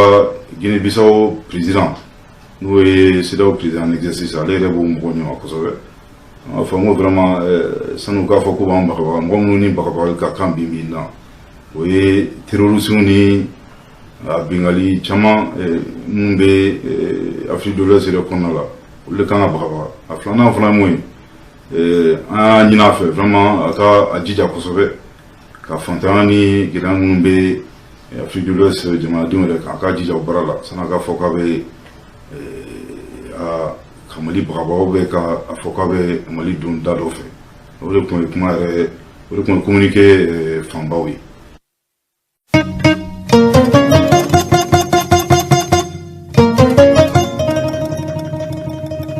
An balimaw bamananw ko saya ye mɔnɛ ye kabini Ibrahim Boubacar Keita kɔni taar'i da a nɔfɛ kulu walima a ka parti politique kulu an ko ma ko Rassemblement pour le Mali o tɔndenw bɛɛ i n'a fɔ u bɛ foronto de min bɛ tali kɛ RPM a ɲɛmɔgɔbaw la i n'a fɔ dɔgɔtɔrɔ Boubacar Tereta fo ka se Musa Tembine ma ninnu tun ye ɲɔgɔn samaba de kɛ kabini sɔrdasiw ye fanga in paro waati min na bɛɛ tun bɛ nin parti politique kulu in ɲɛmɔgɔya nɔfɛ fo wulikajɔ gɛlɛnw kɛra u yɛrɛ damaw ni ɲɔgɔn cɛ kabini Elhaji Ibrahim Boubacar Keita kɔni bɛ balola nin ko in nɔbɔra fo ka se a taɲani ma maaw hakili b'a la de k'a fɔ RPM k'a tun bɛna kɛ parti kuluba ye don nataw la k'i kunda an ka jamana kalata baaraw kan hali ni a y'a sɔrɔ Elhaji Ibrahim Boubacar Keita tun ye fanga sɔrɔli min kɛ a yɛrɛ tun y'a fɔ ko a ka parti politique kulu n'o ye Rassemblement pour le Mali ko maaw ma kɛ sabu ye k'ale suganti a ko malidenw ye bɔli min kɛ danaya kɔnɔ bonya kɔnɔ ani layidu min tun b'a ni malidenw cɛ o layidu kan ninnu de kɛra sabu ye ale sugantira ka kɛ jamana ɲɛmɔgɔba ye kabini nin kuma in fɔlen u yɛrɛw ka ɲɔgɔn kunbɛnba dɔ senfɛ jamana ɲɔgɔn kunbɛn bon Centre international de conférence de Bamako Ibrahim Boubacar Keita tun ye nin kuma fɔ wa hali u ka jama kunbɛn dɔ senfɛ a ko n'a bɛ politikimaw kɔnɔ k'olu de y'ale suganti ka kɛ jamana ɲɛmɔgɔba ye ko ayi k'ale kɔni b'a fɔ malidenw k'a mɛn ko n'i y'a ye ale bɛ jamana ɲɛmɔgɔya la bi k'ale sugantira an ka jamana diinɛmaw de fɛ o diinɛmaw i n'a fɔ Sherifu Usmani Madani Haidara i n'a fɔ Muhammad Oldo Mbuye Haidara i n'a fɔ Imam Mahamud Diko ninnu ɲɔgɔnnaw ninnu de farala ɲɔgɔn kan ka malidenw ka limaniya ɲini malidenw ka danaya ɲini fo Imam Mahamud Diko yɛrɛ delila ka ɲɛfɔli k'a la waati min na malidenw bɔra ko fanga in ka bɔjɔ a y'o kuma min fɔ k'olu tun ye hali alawele yɔrɔw yɛlɛma ka kɛ Ibrahim Boubacar Keita ka QG walasa a ka fanga sɔrɔ olu ye dɛmɛ ni wulikajɔ ni magwɛ min don nin cɛkɔrɔba in ma hali n'a y'a sɔrɔ anw kɔni ka cɛkɔrɔba don nka maa minnu bɛ ka u fɔ tan i n'a fɔ Mbuye Haidara Sherifu Usmani Madani Haidara Mahamud Diko ninnu ka cɛkɔrɔba tɛ nka Ibrahim Boubacar Keita yɛrɛ fatura bi hakilijigi kumaw don malidenw Ibrahim Boubacar Keita tun ye ɲɛfɔli kɛ malidenw ye waati min na a ye fanga sɔrɔ hakilijigi bolo ma yala an tɛ fara ɲɔgɔn kan k'o lamɛn wa nin cɛkɔrɔba in ŋaniya min tun b'a la ka ɲɛsin Mali ma hali ni maa tɛ maa ni ala cɛla dɔn Ibrahim Boubacar Keita kɔni tun ye maa kɔnɔnajɛ ye baara minnu kalifara la o baara ninnu de jɛngɛna an balimaw san 2000 ni san 13 waati min na alisilamɛ ɲɛmaw ye a ɲini malidenw fɛ limaniya ni hɔrɔnya kɔnɔ maaw ka bɔ ka taa suganti a yɛrɛ ma kɛ fitiriwale ye fo fanga in sɔrɔlen a ka bɔ ka maaw waleɲuman dɔn o hukumu de kɔnɔ fanga baara min kalifara Ibrahim Boubacar Keita la o baara in nana san 5 fɔlɔ kɔni nana kɛ o san 5 fɔlɔ in bɛ fori waati min na malidenw caman y'a jira ka fɔ jamana ɲɛmɔgɔ Ibrahim Boubacar Keita kɔni tɛ se ka Mali lataa ɲɛ bilen Mali mara bilen k'a ka fanga in bila a waati n'aw hakili b'a la Mali jamanadenw kumakan dɔ tun bɛ Mali kɔnɔ ko Boubacar bila Bua ko ale t'a bila dɔw ko Boubacar bila Bua ko ale t'a bila Bua b'a bila Bua t'a bila Mali kɔni tun kɛra jamana ye a waati ni ko Boubacar bila Bua nɔfɛmaw b'a fɔ ko Bua t'a bila ni ko Bua t'a bila minnu ko Boubacar t'a olu b'a fɔ ko Boubacar bila Bua b'a bila Bua t'a bila an tor'o de la fo kalata nana labɛn san 2000 ni san 18 Sumelu Bube Mayiga tun bɛ jamana marabolo ɲɛmɔgɔya la ala ma hinɛna ninnu bɛɛ lajɛlen na bi o kalata baara minnu jujɔna anw fɛ Mali kɔnɔ o de kɛra sabu ye ka kɛ manganba ye o mangan in a nana se yɔrɔ la min yɛrɛ tun ye jamanadenw miiriyama ye k'o bena suganti o tun ye Sumayila Sise de ye nga min ye Ibrahim Boubacar Keita ye maa caaman tun dalen t'a la k'a fɔ ale bena suganti a sugantili min kɛra a waati hali Sumayila Sise min ni ale kɛra maa filanan ye Sumayila Sise fana tun bɔra ka ɲɛfɔli kɛ ale y'a jira a waati ko namara de kɛra a la u ye bɛnbɛnbɛn de kɛ k'ale kumaniya fanga ma ko maa bɛ se ka nin faamu cogo di maliden fanba tun b'ale Sumayila Sise de kɔ min ye kalata labɛn cogo ye kalata labɛnbaw ko ninnu ye kalata labɛn ni fɛɛrɛ ni dabaliw de ye walasa Ibrahim Boubacar Keita kɔni ka se ka se sɔrɔ fanga la o Sumayila Sise min fana fatura bi malidenw nin kɛra fanga tako filanan min ni Ibrahim Boubacar Keita ye sebaya sɔrɔ hali ni a y'a sɔrɔ a sebaya kɔni a kuma cayara kosɛbɛ Mali kɔnɔ ani Mali kɔ kan. An ka cɛkɔrɔba ni musokɔrɔbaw nin bɛɛ de kɔfɛ Ibrahim Boubacar Keita nana san 2 de kɛ fanga la o san 2 kɔfɛ utukalo tile 18 o y'a sɔrɔ jamanadenw kɔni bɔra ka caya Mali dugumisɛnni dugubaw kɔnɔ ka jira ka fɔ Ibrahim Boubacar Keita ka fanga bila a kɛra a nɔniya sugu o sugu ye fɔ utukalo tile 18 a ma taa kulu dilanlen kɔ kulu min n'an ko a ma ko M5 RFP ni Dr. Choguel Kokala Maïga, Imam Mahmoud Diko, Issa Kaoujim, Clément Dambélé, Modibo Sidibé, Mohamed Ali Bachili, Oumar Mariko, Cheikh Oumar Sissogo, Anga Jamana Tchengana Baw, Chaman de Farla Nyoka, ka fanga bini ka nyini malidenw fɛ. Sordasiw ka kulu kɛrɛnkɛrɛnnen bɔra Kati kɔnɔ, Comité national pour le salut du peuple, ale nana kana malidenw dɛmɛ ka fanga paro. O fanga paro ni kɔfɛ, cɛkɔrɔba ni musokɔrɔbaw, sordasiw de nana sigi golo kan. O ma waati nin bɔ sɔrdasiw sigili min kɛra ngolo kan u ye maa min suganti k'o bila jamana ɲɛmɔgɔya la o kɛra bandaw de ye bandaw yɛrɛ tun ye taali kɛ Ibrahim Boubacar Keita ka so ka taa folikan kɛrɛnkɛrɛnnen d'a ma o kɛra a ka taama dɔ kɔfɛ a tun taara furakɛli yɔrɔ la jamana kɔ kan a n'ale bandaw ye taali min kɛ sɛbɛnnin kɔrɔ malidenw tun y'a jira ka fɔ olu ye kɛlɛ min kɛ ka Ibrahim Boubacar Keita gɛn ka dabɔ jamana ko la ko bandaw ye olu ka danaya de janfa fo u nana kabine dɔ de di Ibrahim Boubacar Keita ma sefa wari miliyɔn 4 tun bilala ka bolo ka an ka jamana sɔrdasiw fɛ an ka jamana sɔrdasi minnu ye fanga paro jamanadenw ka wulikajɔ kɔfɛ nin bɛɛ de kɛra ko ye min ma bɛn maliden ma waati min na ni ɲɔgɔn samasabaw bɛ sen na Ibrahim Boubacar Keita de nana fatu anw fɛ Mali kɔnɔ yan nin kɛra jigilatigɛba de a yɛrɛ nɔfɛ parti politique kulu tɔndenw a n'a limanaw n'a jɛɲɔgɔnw hali malidenw bɛɛ lajɛlen bolo Ibrahim Boubacar Keita ka janaja baaraw hali o ma fori a ka tɔnjɛkulu n'o ye Rassemblement pour le Mali ninnu de nana ɲɔgɔn samasama daminɛ o ɲɔgɔn samasama in de nana kɛ sabu ye maa o maa bɛ yen ko Ibrahim Boubacar Keita tun nɔfɛ ma jolenw don i n'a fɔ Musa Tembine a n'a ɲɔgɔnnaw caman ninnu de ye ŋaniya yira kɛ k'a jira k'a fɔ ko olu kɔni bɔra bita kɔ bita ɲɛ RPM na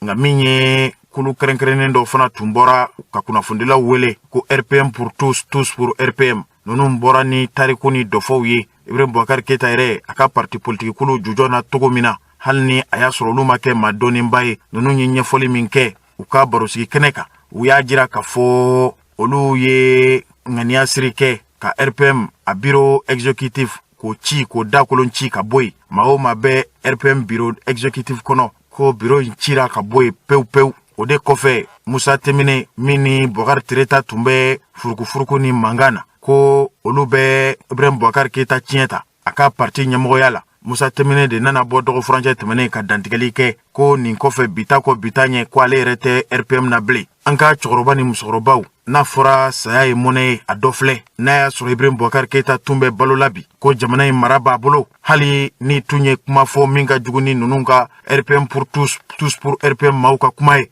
ne ma da la k'a fɔ Musa Temine n'a jɛɲɔgɔnw tun bɛ bɔ RPM na a bɛ komi mangoro wora jiriba binna ni jiriba binna baw bɛ yɛlɛ a la du langoloyara Ibrahim Boubacar Keita denw ninnu kɛra tungaladenw ye Mali kɔnɔ bi ha duniya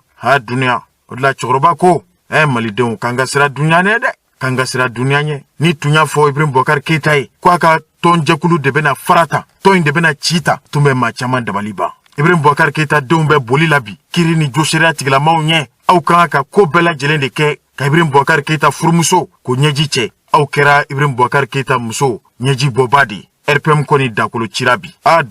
dunia wallahi mau kasira dunia nye ne balema mumin jama anga miri donni dugu je oje sayana dobauna balema silam jama beki miri donni dugu je oje sayabi dodauna ami boli sayanye oshiti andlatu ami boli sayanye sayana dobauna sorobani musorobau RPM pour tous pour RPM. Nous n'y a qu'une fondela ou les limites, anga fragnon gango crofo lame. Parti sigilé,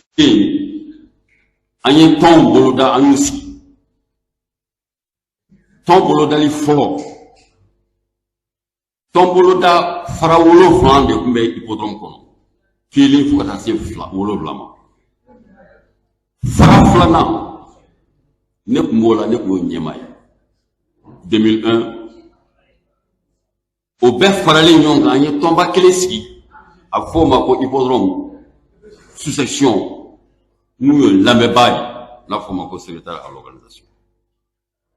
a bola e quartier tan ne kumbe tan fla tan tele odo kumbe commune 2 kono quartier bef farali nyonga tombe farali nyonga a forma ko section ngumola anyama danga sabana nkuyo anye élection chamanke nye élection chamanke nda donana ise donana nye donana o bole ko fe bi tof bolo fara mi be hippodrome kono na bolo fara flana mbola o nyemo wanye tom mi be hippodrome kono no be farale do nyonga o tom bolo fara be farale nyonga mbola o nyemo wanye commune de kono quartier ta an sabade be olu be farale nyonga foma ko tomba kili mbola nyeshimbe kala tama ola Bamako kono ton RPM be farale do nyonga na foma ko fédération mbo fanana nyeshimbe kala tama ko fanana Mali kono Mali ko kan RPM tobe yoro o tomba be farale do nyonga o bolo fara do be na foma kala ta bolo fara do mbola donc ati foko nye dinayi parti kono ati foko ala ta ko fe ko nyama dinayi parti kono ni nona chama munu si ben ko fe munu si ben en kelefe o be ko fe on de hakila soro ka foko geleya be anga tonko anti kan sigi ka lamɛ gɛlɛn bɛɛ y'a ye aw pɛrɛsi mɔgɔw a y'a ye a y'a sibi a y'a mɛn an taara tribunal la an ye fɛn caman kɛ an ko nɛgɛ tigɛda ye fɛn da ye tribunal tɛ se k'anw ta ɲɛnabɔ anw yɛrɛ de b'an ta ɲɛnabɔ le meilleur juge d'un parti politique ce sont ses instances et ce sont ses structures anw y'a hakili sigi fara ɲɔgɔn kan ka wele ka fɔ an bɛna an bɛ déclaration dɔ kɛ comme bɛnbaliya bɛ an ɲɛmɔgɔw ni ɲɔgɔn cɛ sanfɛ anw fana tɛ se ka to yen ten n'an ma an da don o la n'an m'an sen don o la pour an ka parti ka se ka tilen ka dilan yanni kalata wɛrɛ cɛ n'o tɛ n'an tora tan nɔ a bɛ kɛ anw de la anw de dun ma mɔgɔ o de hakilila y'a sɔrɔ an y'anw wele n'an bɛna kuma kɛ aw fɛ parti a ɲɛma fɔ ala ka ɲinan o ye Ibrahim Boubacar Keita ye a y'a se kɛ a y'a dama yira kɛ n'ale tun bɛ yen bi an bɛ kɛnɛ min kan kun ye mais comme ale tɛ yen bamananw ka kuma don ko n'i nimisalen ye kunun ta i bɛ bi ta min na o de man ɲi n'i y'a ye an b'a tɔgɔ fɔ k'ale to yen a kun ka ɲi maa tiɲɛna bi an ko an t'an sigi o tiɲɛni lajɛ o de hakili o hakili o y'an sɔrɔ an y'aw wele an ye nin kuma in fɔ jamana bɛ gɛlɛya min na bi ko anw tɛ se k'an sigi ten k'a lajɛ n'an m'an da don nin na nin fana bɛ an bilasira yaasa jamana fana ka se ka dilan cogo min na parce que an fana ye jamanadenw de ye parti kireli dan tɛ n bɛ fanga ɲini o parti kireli fana ye n bɛ fanga ɲini mais n bɛ jamanadenw fana mara de o ni jamana ma basigi dun se ka jamana do mara cogo di ni jamana ma basigi du se ka kala ta cogo di ko be jamana do na aw mo joro mi no bula aw mo joro u be shibi o be shishino aw mo joro aw be min joro sa fe kele bi on ka sira to lan to fa mo to abo mi ni on to ni on me mi ni on hamilan ko jamana ka basigi o jamana mi basigi ni mi na aw mo to la an fana ko kan bɛ wele ka presse wele ka na k'a f'u ye o fana aw minnu bɛ kɛlɛ la sanfɛ ko a bɛɛ ka wala bila a ka bɔ an ka parti la a bɛɛ ka wala bila n'a ye wala bila tɔn taabolo ye min ye tɔn sariya ye min ye tɔn hakilila ye min ye an bɛ taa n'o sira de a wele kun y'o de ye an ye tasibila kɛ ka da an ka forow ma Mali sɔrɔdasiw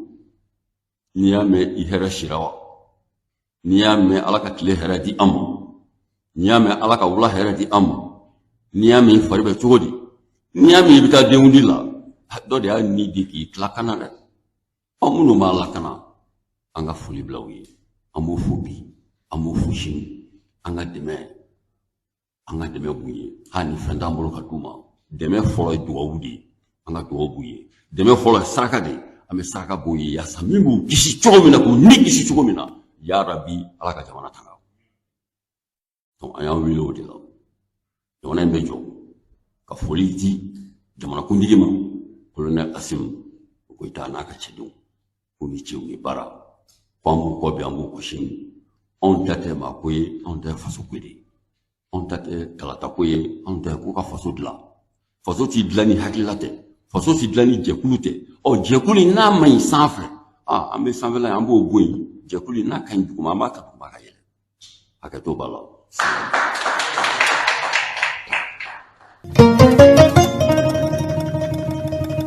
an balimaw a bɛ ɲini kana dɔgɔkun damadɔ bɔ bi an ye nin kibaruya lase aw ma a bɛ fɔ maaba minnu ma jamana kɔnɔ ko trésor humain vivant nin ye ko kura ye anw fɛ Mali kɔnɔ yan ni jɔnjɔnw tun bɛ di malidenw ma i tun b'a mɛn de ko chevalier de l'ordre national a n'a ɲɔgɔnnaw nka min ye trésor vivant humain ye a bɛ komi nin fana ye daraja ani kɔrɔtali jɔnjɔn de jujɔnen ye anw fɛ Mali kɔnɔ yan o hokumu de kɔnɔ kabini alamisa tɛmɛnen an ka jamana bon kɛrɛnkɛrɛnnen min bɛ an ka jamana kɔnɔ ni a bɛ Modibo Keyita kofɔ Memorial Modibo Keyita ko ale ye jamaba de bisimila jama in tun wele kun de ye ka se ka ninnu ka jɔnjɔnw d'u ma kɛnɛ in ɲɛmɔgɔya tun bɛ maa min bolo o tɛ maa wɛrɛ ye jamana yɛrɛ marabolo ɲɛmɔgɔba dɔgɔtɔrɔ Choguel Kogala Mayiga ko a taara nin jɔnjɔn di kɛnɛ kan an ka jamana marabolo ɲɛmaw tɔgɔ la dɔgɔtɔrɔ Choguel Kogala Mayiga kunnafoni di sɛbɛn min b'an bolo kɔrɔ bi ko ale y'a jira k'a fɔ n'a y'a sɔrɔ Mali kan ka sigi sen kura de kan walima Mali kura min n'a bɛ fɔla malidenw fɛ n'o Mali kura ko kɛra tiɲɛ ye waati o waati ko a tɛ se ka taa bɛɛ fo min ye an ka seko ni dɔnko ye o ka se ka yakubaya nanzarakan na jamana marabolo ɲɛmɔgɔba a y'a jira ko nous ne pouvons faire le Mali kura qu'en nous appuyant sur notre culture ko ni a y'a sɔrɔ Mali kura jɔli a n'a jujɔni ye tiɲɛ ye o danganɛmayali o ye anw hakilina ye k'o tɛ se ka taa bɛɛ ko fo an ka jamana seko tigilamaw dɔw b'a la nin kɛnɛ de kan ka kɛɲɛ ni san 2022 min fɔri la ko maa dɔw de sugantira kɛrɛnkɛrɛnnenya la jamanadenw yɛrɛw ye danaya da maa minnu kan ko ninnu kɛra ɲɔgɔn tɛ ɲɔgɔnmada ye san 2022 ninnu de ye nin jɔnjɔn in sɔrɔ a ma fɔlɔ o ye Mohamedun Ould Cheikh Maula Haidara Mbuye ɲɔrɔn sirifukɛ ko ale sugantira ka kɛ maa ye maa min ni jamana bɛna danayaba de d'a kan a kɛra furugufurugu minnu mana bange malidenw yɛrɛ damaw ni ɲɔgɔn cɛ a kɛra furugufurugu min n'o dugara malidenw ni ɲɔgɔn cɛ fo ka se kumaɲɔgɔnyaw ma ko o jɔda min kɛra ale fɛ san 2022 ko a kɛra ɲɔgɔn tɛ ɲɔgɔnmada ye kumaɲɔgɔnya la malidenw ni ɲɔgɔn cɛ Lasana Sidi Mule Kafu an b'a fɔ min ma ko tradithérapeute ko ale bɛ Bamakɔ yan an ka jamanaden minnu ka wulikajɔ ye ka se ka anw yɛrɛw ka yiriw ko yɛlɛma k'o kɛ malidenw ka laɲini jɔnjɔnw ye an ko olu de ma ko tradithérapeute ko ale y'o jɛturaba dɔ ye Madame Jakite Hadja Yuma Aissata Kebe ko ale sugantira ka kɛ médiatrice socio-culturelle a bɛ komi seko ni dɔnko tigilamaw yɛrɛw ni jamana kantigiw cɛla a tɛ taa ni maa minnu ka wulikajɔ ni magwɛn tɛ walasa jamana kantigiw ka se ka baara jɔnjɔn kɛ ni seko ni dɔnko tigilamaw ka ma sugantilenw ye k'ale kɛr'o ye min ye Mahamadu Babu Nyang k'ale ye furabɔla ye wa min ye hali jinɛmoriya baaraw n'an k'o ma ko magicien ale fana bɛ Bamako k'a sugantira ka kɛ ɲɔgɔn tɛ ɲɔgɔnmada ye san 2022 min fori la. Ana Kojo fana ko furabɔla de do sigida kɔnɔ sigida min n'an k'o ma ko commune rurale de Bara Pireli o bɛ Koro mara la. O tɛmɛnen kɔfɛ maa wɛrɛ nana suganti i n'a fɔ Seko Malifa Lilu Yiriba Jara k'ale fana ye furabɔla ye wa an ka dɔfɔw kɛrɛnkɛrɛnnenya ladala dɔfɔw k'o dɔnni jɛturaba dɔ don a fana sigilen bɛ Kati mara la. Nin maa 6 de sugantira jamana ɲɛmaw fɛ alamisa tɛmɛnen ko ninnu kɛra trésor humain vivant ye Mali kɔnɔ. Nin baara in ma taa jamana marabolo ɲɛma yɛrɛ fo ka se an ka jamana marabolo kulu ɲɛmɔgɔw i n'a fɔ ministre min ka baara ɲɛsilen don seko ni dɔnko tigilamaw ka koɲɛw ɲɛnabɔli ma. An Dogoli Gindo k'ale tun bɛ kɛnɛ kan an'an ka jamana ministrew caman min ye an ka wasaden nɔnabilabaw k'olu fana tun ka ciden kɛrɛnkɛrɛnnenw tun ka ca kɛnɛ kan kosɛbɛ. Duniya yɛrɛ tɔnsoba ale ka kulu kɛrɛnkɛrɛnnen min sigira ka dɛmɛ ni magwɛn don kɛrɛnkɛrɛnnenya minnu bɛ tali kɛ denmisɛnlakaw la an k'o ma ko UNESCO. O UNESCO tɔgɔlanbo min bɛ Mali kɔnɔ yan ko ninnu ka ciden fana tun bɛ kɛnɛ kan fo ka se Laginɛ jamana ani Burkina jamana ninnu ka diinɛmabaw caman de ye wulikajɔ kɛ alamisa tɛmɛnen ka na anw fɛ Mali kɔnɔ ka na nin maaba ninnu ka jɔnjɔn di kɛnɛ kan. Wa ko ninnu ka jɔnjɔn dilen jamana marabaw yɛrɛw ye sɛbɛn d'u ma. O de kɔfɛ ko nafolo kasabi dɔw dira nin maa 6 ninnu ma ka da u ka cɛsiri n'u ka wulikajɔ n'u ka bonya min bɛ Mali jamana ye an'u nafa min bɛ jamana kan. Ko ni maa minnu hakili b'a la ko nin tɛ nin ko in siɲɛ fɔlɔ ye ko maa 9 fana ɲɔgɔn delila ka nin sɔrɔ waati tɛmɛnenw na min ni bi tɛ kelen ye.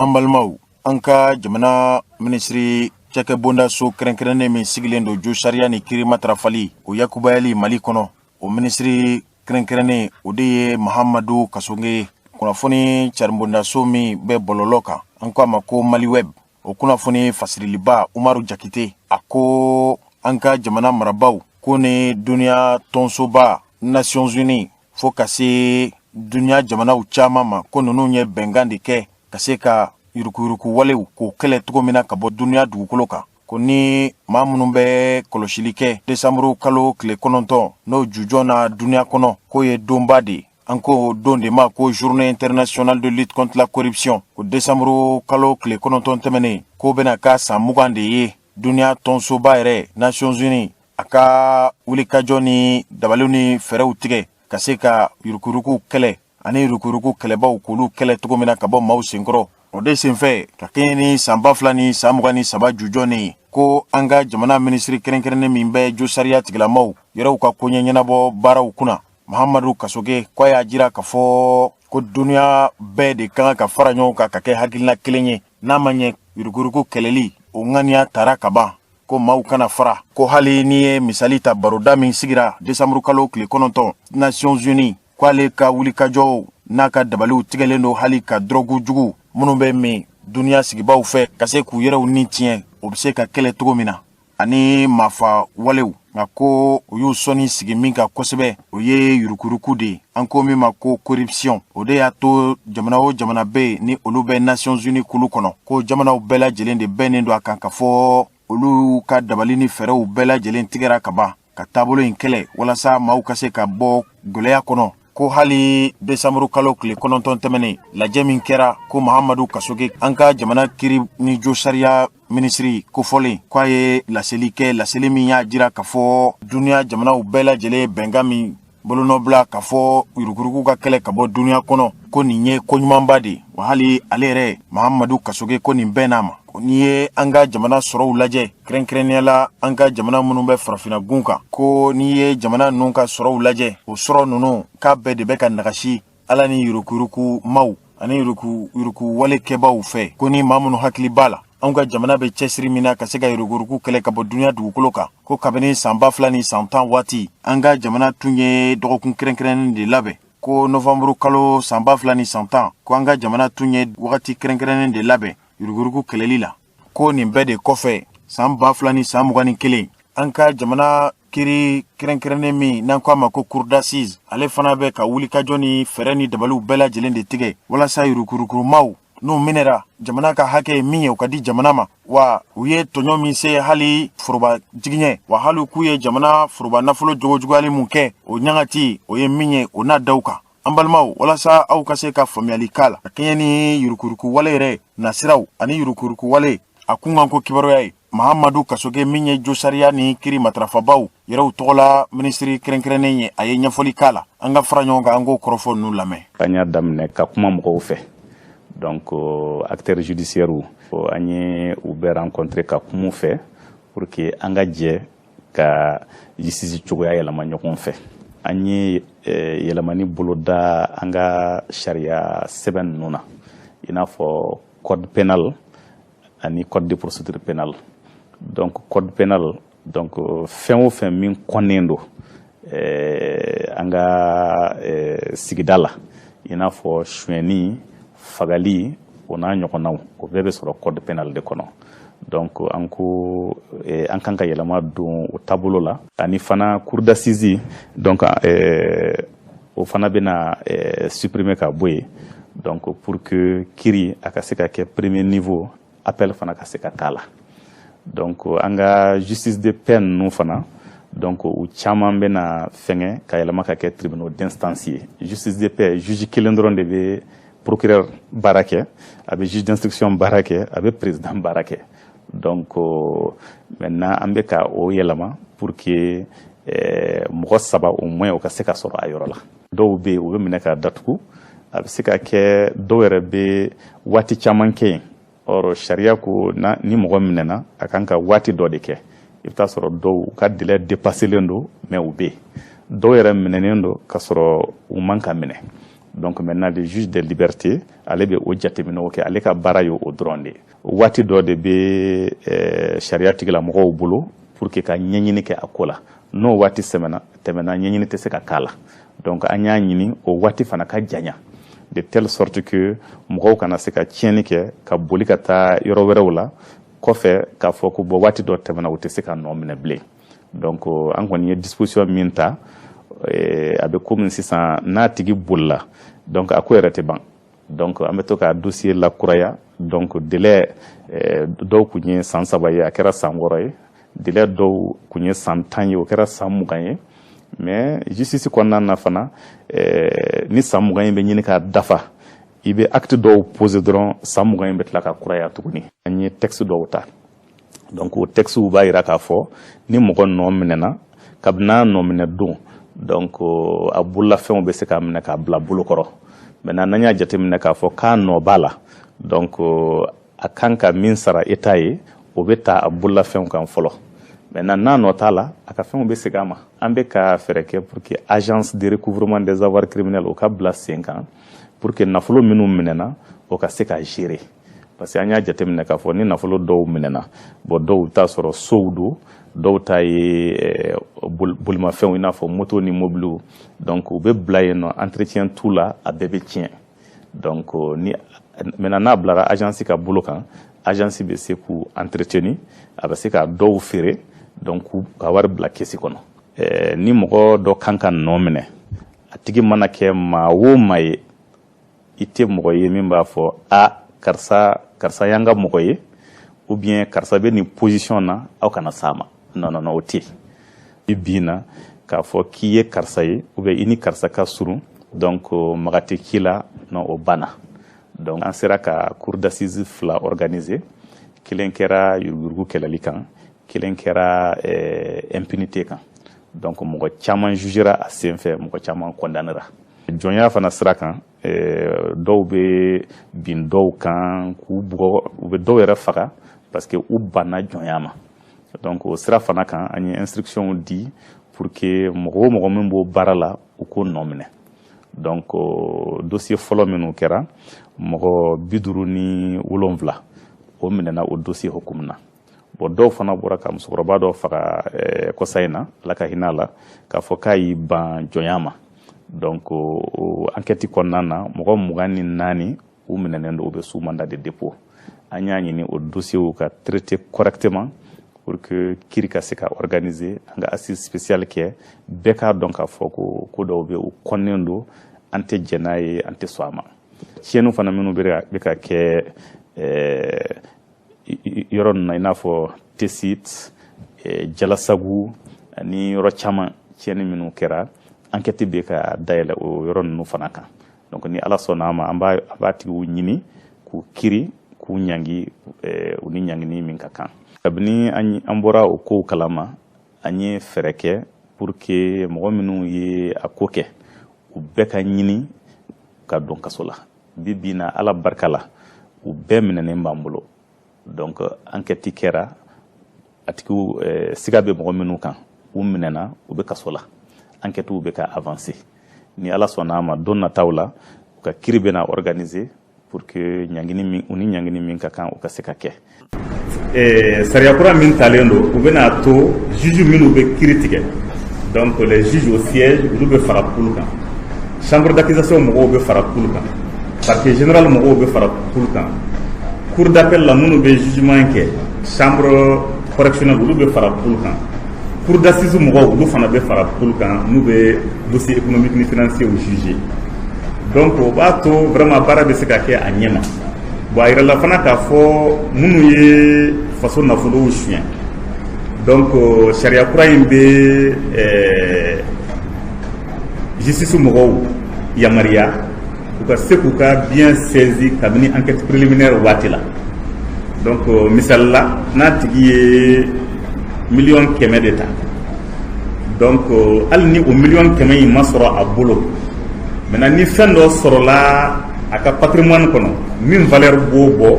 sariya bɛ yamariya di o fɛn in ka saisi hali n'a ma sɔrɔ suɲɛni in sira fɛ donc o b'a to voilà donc o bɛ an dɛmɛ kosɛbɛ baara in na o b'a to faso bɛ se ka a ka fɛnw récupérer parce que mɔgɔ caman bɛ yen fɔlɔ u bɛ faso nafolo tiɲɛ u bɛ don kaso la u bɛ segin k'a bɔ u bɛ n'u ka patrimoine sɔrɔ intact foyi ma saisi a la et puis u bɛ tila ka yanga ni o fɛnw ye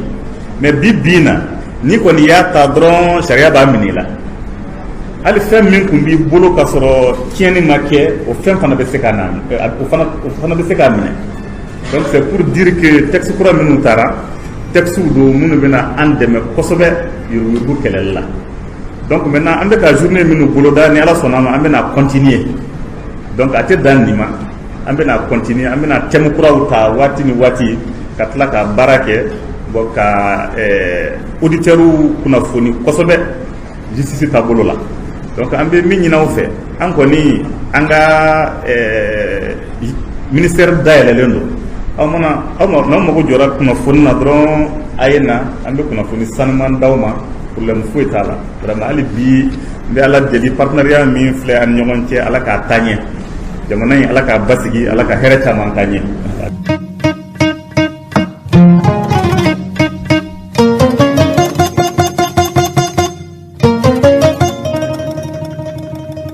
an balimaw aw hakili b'a la waati min na Ibrahim Boubacar Keita bɛ fanga ɲɛmɔgɔya la malidenw ye murutili min kɛ n'o kɛra sabu ye ka fanga in bɔjɔ o murutili in ma taa kulu min ka bangeni ni kulu min ka magwɛn kɔ o kulu de welela ko M5 RFP o M5 RFP a yira k'a fɔ an bɛ don min na i n'a fɔ bi M5 RFP yɛrɛ kwa kulu gindolatɔn n'an ko ma ko comité stratégique ko kabini nin faran ɲɔgɔnkan in kɛra ka comité stratégique sigi sen kan ko dɔw y'a jira k'a fɔ dɔgɔtɔrɔ Choguel Kokala Mayiga sugantili min kɛra ka kɛ olu yɛrɛw ka comité stratégique ɲɛmɔgɔba ye ko a ma bɛn u ma ko nin kɛra kabini dɔgɔtɔrɔ Choguel Kokala Mayiga tuma suganti ka kɛ jamana marabolo ɲɛmɔgɔba ye n'aw hakili b'a la o bɛɛ de kɔfɛ ko an bɛ don min na i n'a fɔ bi ko M5 kɔnɔna na maa caman de bɛ minnu n'u nisɔndiyalen tɛ bi ni dɔgɔtɔrɔ Choguel Kokala Mayiga ka ɲɛmɔgɔya ye o de senfɛ ko jamana maabaw caman bɛ comité stratégique kulu kɔnɔ ninnu ye bayirali kɛ kunnafonidilaw la ka jira k'a fɔ dɔgɔtɔrɔ Choguel Kokala Mayiga ka M5 RFP ɲɛmɔgɔbaya k'an bɛ don min na i n'a fɔ bi k'olu ma jɛ n'a ye nin fɔra maaw fɛ i n'a fɔ Modibo Sidibe Farangawuli o tɔn ɲɛmɔgɔba don Maître Mohamed Ali Bacili Koninba Sidibe ani Madame Si Kayatu So Cheikh Sissoko ani Aliou Sidibe ninnu ɲɔgɔnna caman de y'a jira k'a fɔ an bɛ don min na i ko bi ko ni hali furancɛ fanga a ɲɛmaw ma fara sabali ka dɔgɔtɔrɔ Choguel Kokala Mayiga kɛ misali ye k'a bɛ kɛ sabu ye ka jamana yɛrɛ ɲɛtaga k'u gwɛlɛya. Ale min ye jamana marabolo ɲɛmɔgɔba ye. Kabini nin kuma in de kɛlen dɔgɔtɔrɔ Choguel Kokala Mayiga yɛrɛ waati min na sugantira ka kɛ jamana marabolo ɲɛmɔgɔba ye. A ye maa dɔw suganti i n'a fɔ Fune Kulibali, Ibrahim Ikasa Mayiga, Umaru Jara, Modibo Kone ani Sulemani Kone. Ale ye ladigiliba kɛrɛnkɛrɛnnen ye dɔgɔtɔrɔ Choguel Kokala Mayiga yɛrɛ ka cayɔrɔ la primature ko kabini ninnu donna jamana foroba baara la ni M5 tɔndenw tun don ko ninnu ɲinana M5 ka laɲini kɔ. O ma sɔrɔ dɔwɛrɛ fɛ jɔyɔrɔ min dir'u ma o jɔyɔrɔ de kama ko ninnu ye M5 yɛrɛ sigikun o taabolo ni o laɲiniw k'olu bila ka sira wɛrɛ ta. Ko maa bɛ se ka nin faamu cogo di? Dɔgɔtɔrɔ Choguel Kokala Mayiga min tun b'a fɔ ko CNT kulu ka ci ko a ma sigi sariya kɔnɔ wa sariya tɔn tɛ wa tɔn tɛ jamanadenw kan ka misali ta tɔn min kan.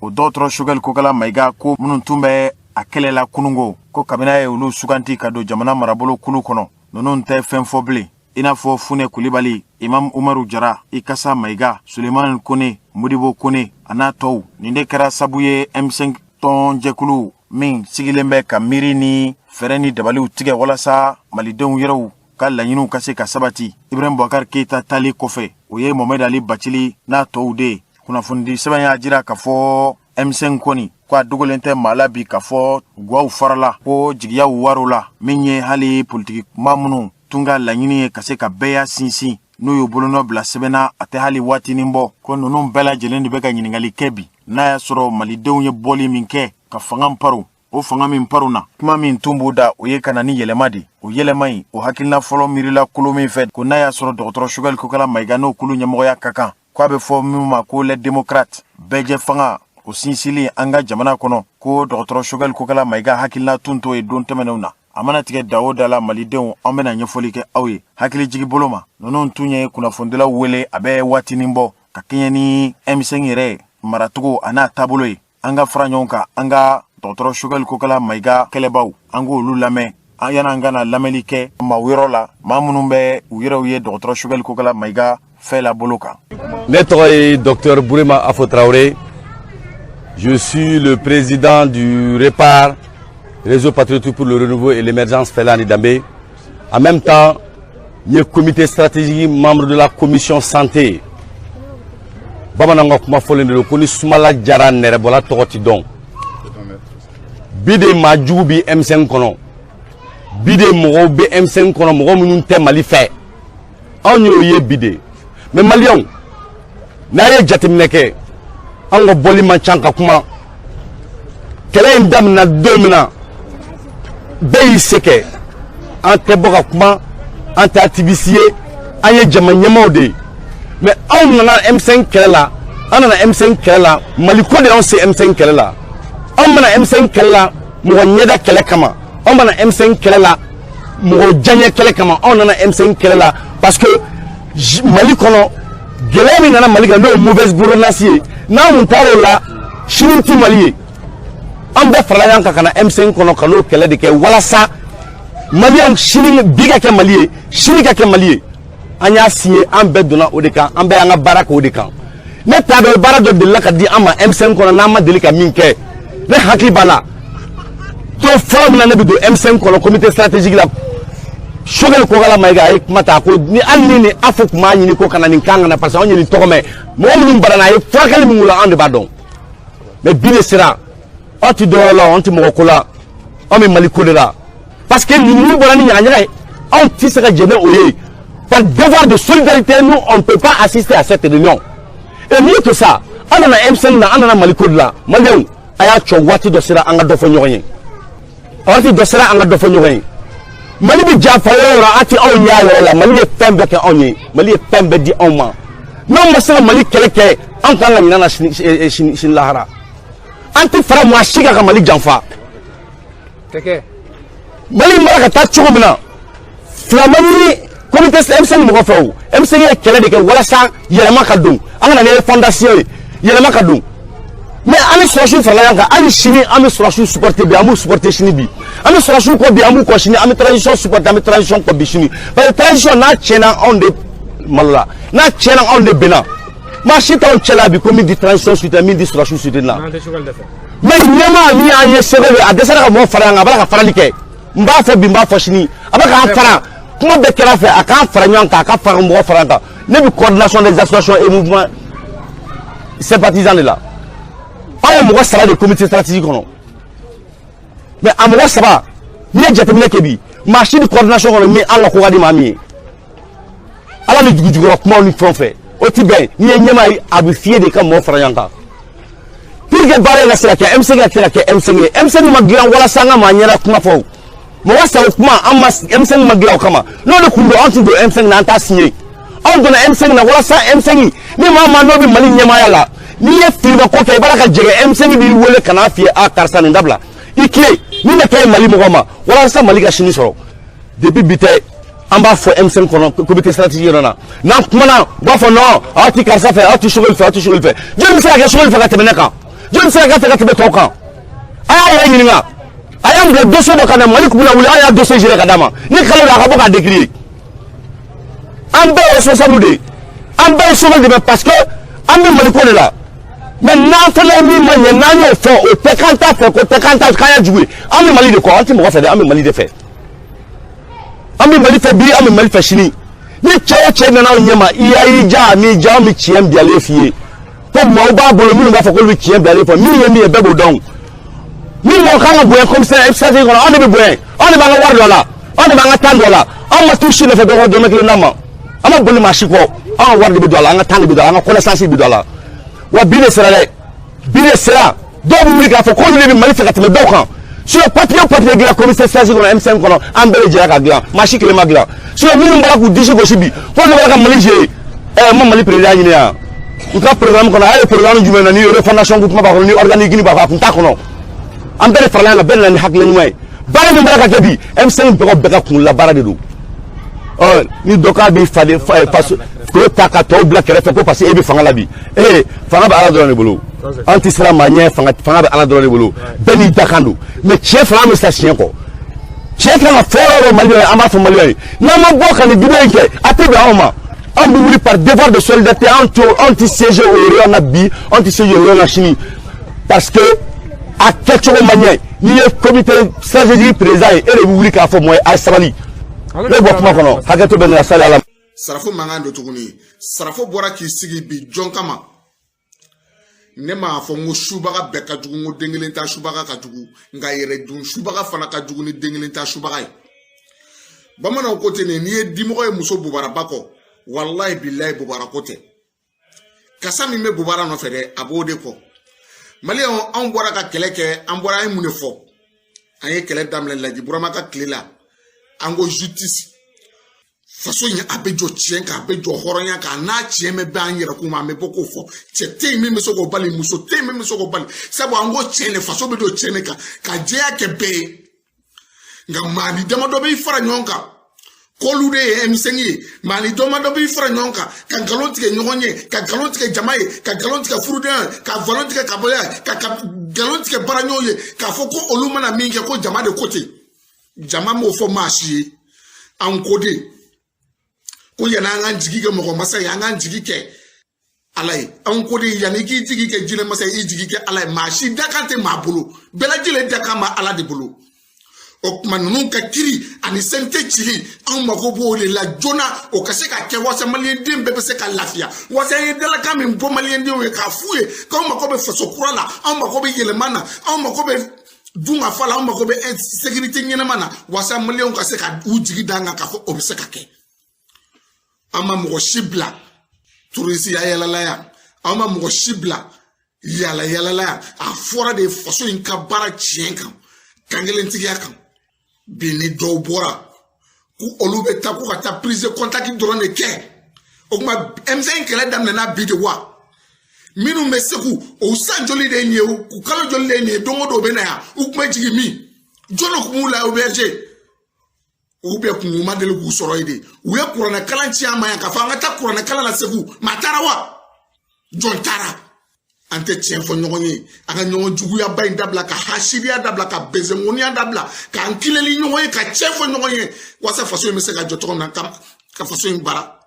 mani dama do be wuli ka foko no lu ko mi jakulu ko no bela jele ka to tala anta o bana pew jɛkulu bana donna M5RP bana donna maa min do o donna maa min y'a cɛnbaga ye o donna o kuma a tigi bɛ bɔ a place la maa si tɛ t'o la an y'o de fɔ an ko tiɲɛ de i ye bolokuruɲɛ kelen sɔrɔ suruku jagi la n'i fa ka fali sanni tɛ i t'a to a ka taa u bɛ hakili ko dusu ta anw na de u bɛ hakili ko mun de don ayi anw ka t'o si ma ala ye min da min ye bɛɛ b'i gɛrisigɛ sɔrɔ nka anw ko anw tɛ su janfa anw tɛ maliyɛnw janfa anw tɛ fadamɛ janfa anw tɛ badamɛ janfa anw tɛ hɔrɔnya janfa anw tɛ kankelentigiya janfa sabu maa dɔ bɛ sɔrɔ nin bɛɛ kabila kɔnɔ bilahi yɛrɛ bɛ ban k'a waleya wa n'i m'o waleya i bɔra a kɔnɔ anw bɛ kuma ko danbe mun de bɛ yen anw ma min fɔ sɔrɔdasi ninnu ma mun de bɛ yen M5RP ma min fɔ sɔrɔdasi ninnu ma bi don tɛmɛnenw kumakan jugu la nɛniw na k'u ka bɔ ka taa kɛlɛ kɛ nka bi ko PMA dira M5RP ma M5RP ko bi k'o sɔrɔdasi ninnu ɲɔgɔn na tɛ Mali bɛɛ k'a sɔrɔ kan ka fɔ sɔrɔdasi ninnu ye u ka taa kɛlɛ kɛ insécurité b'anw ta la anw faw balo dɛsɛlen bɛ ka sɛnɛ kɛ anw baw dɛsɛlen bɛ ka mɔni kɛ jago tɛ se ka kɛ foyi tɛ se ka kɛ ninnu dalen bɛ yan bi ku ɲimi na aw fana bɛ yɛlɛ yɛlɛ daminɛ o nkalon nafɛ k'anw ka tugu aw kɔ mun de la anw bɛ tugu aw kɔ mun na nkalon kan wa abada billahi an tɛ tugu aw kɔ nkalon kan anw ko tiɲɛ de cɛ min fɔra k'a fɔ an ka justice martyrs ka justice ka kɛ anw mako b'o de la CNT cili anw mako b'o de la sɔrɔdasiw ka bɔ ka taa kɛlɛ kɛ anw mako b'o de la anw mako bɛ sécurité de la anw mako bɛ dungafa de la faso in kɔnɔ aw ma se ka taa foyi kɛ aw ma se ka wuli ka taa foyi lajɛ maa minnu ye gɛlɛya sɔrɔ aw ma t'olu lajɛ maa minnu ye déplacé aw ma t'olu lajɛ maa siyɔrɔ tɛ maa minnu bolo aw ma t'olu lajɛ fo aw wulila de ka taa yala ten k'anw kan'o fɔ ɲɔgɔn ye k'anw kan'o fɔ ko n'anw y'o fɔ anw da la k'anw kɛra maa ni mɔgɔ mangoni ye ko n'o tiɲɛ fɔra n'o tiɲɛ bɔra maa o ma da k'o kɛra maa mango ye anw bɛ ala ka manja fɛ ni maaninfinw ka mangoya ye manjaya ye walahi anw bɛ ala ka manja fɛ ni maaninfinw ka mangoya ye bilahi anw b'o fɔ fo ka taa saya s'a ma o kuma an k'an tilen ɲɔgɔn ye an k'an tilen ɲɔgɔn ye an k'an sigi ka fɔ kɛ faso in jeunesse kan ka wuli de k'i jɔ ka nin fanga in dɛmɛ walasa fanga in bɛ se ka se a seyɔrɔ la o bɛ kɛ cogo di o bɛ kɛ ni jeunesse ka bolo di ɲɔgɔn ma de ye mɛ ni jeunesse maa damadɔ ye nkalon tigɛ ɲɔgɔn ye ka tugu ɲɔgɔn kɔ nkalon kan maa dɔ bɛ t'i bugu aw kɔfɛ k'u b'aw pousser ka taa nka a bɛna jɔ le sɔrɔ an ɲɛ bilahi ni kuranɛ cɛ a bɛna jɔ le sɔrɔ an ɲɛ n'o de fɔ sarafo ta tɛ maa ko ye wa sarafo yɛrɛ tɛ maa ko sarafo bɛ jɔn kɔ a yɛrɛkun a n'a faso ni ko n yɛrɛ kun ni bɛ se ka kisi saya ma cogo min na faso in bɛ se ka taa ɲɛ cogo min na sabu n'i y'a mɛn i ɲɔgɔnna dɔnkɛla tɛ i dɔrɔn fila bɛ duguma de maliyɛn jeunesse bɛɛ lajɛlen ka bɛɛ lajɛlen wele ka na bolo di ɲɔgɔn na ma i na anw bɛ tɔn kelen na i n'anw tɛ tɔn kelen na i ye fasoden de ye i na anw bɛ fa la donc a ye n'an ka bolo di ɲɔgɔn ma ka don da kelen fɛ ka bɔ da kelen fɛ ka kafiri ninnu kɛlɛ ka bɔ an da la ka fasocila ninnu kɛlɛ ka bɔ an da la ka jugu ninnu kɛlɛ ka bɔ an da la o de kuma balimakɛ n'a dɔgɔkɛ n'a denkɛ fɛ sarafo an balimaw nin tun ye maaw ye minnu yɔrɔw hakili la ka fɔ olu de ye M5RFP halala maaw ye ko dɔgɔtɔrɔ Sugɛli Kokala n'a nɔfɛmaw ye M5 paron de ka b'olu bolo nin bɛɛ de kɔfɛ ɲɛfɔli kɛrɛnkɛrɛnnen nana kɛ nin koɲɛ in kan dɔgɔtɔrɔ Sugɛli Kokala yɛrɛ a bɔra ka ɲɛfɔli kɛ o kɔrɔfɔ ninnu dɔw filɛ mais aw ye incident dɔ ye yan parce que cɛ dɔ sɔrɔla réunion kɛyɔrɔ la min y'a fɔ k'ale ye comité stratégique membre i ye ɲininkali k'a fɛ ale donna comité stratégique la don jumɛn jɔn de y'a mandaté jɔn de ye yamaruya d'a ma a bɛ kuma jɔn tɔgɔ la a y'a ka jɛkulu fo n ko a ma ko jɛkulu o bɛ FSD la ne de ye FSD président FSD ma deli k'a délégué donc ale tɛ se ka participer i y'a ye a bɛ kuma réseau la a bɛ kuma journaux la k'ale ye comité stratégique membre ye n ko a ma ko FSD ma deli k'a désigner donc ale tɛ se k'i sigi réunion la parce que n'a y'a to a sigira réunion la hali n'a y'a kɛ bonya kama a bɛ bɔ ka taa fɔ k'ale ye comité stratégique membre n'i y'a fɔ ko a kun nana ne voir a bɛ kalo dama dama bɔ n'a b'a fɛ ka don comité stratégique la ko a ma ko mɔgɔw tɛ don comité stratégique la nin cogoya la jɛkulu dɔ de b'i désigner FSD de b'i désigner ni FSD m'i désigner ne ye FSD président e tɛ se ka n'i sigi réunion la k'a fɔ k'o ye comité stratégique donc mɔgɔw k'a ma k'a ka wuli ka bɔ a bɔra a ye mankan ci mais o tɛ problème ye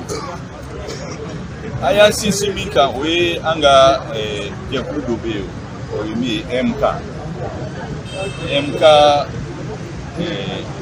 ɲɛmɔgɔ dɔ ye lettre sɛbɛn ka coordinateur Cheikh Oumar Sissoko u b'a fɛ ka falen don ka représentation la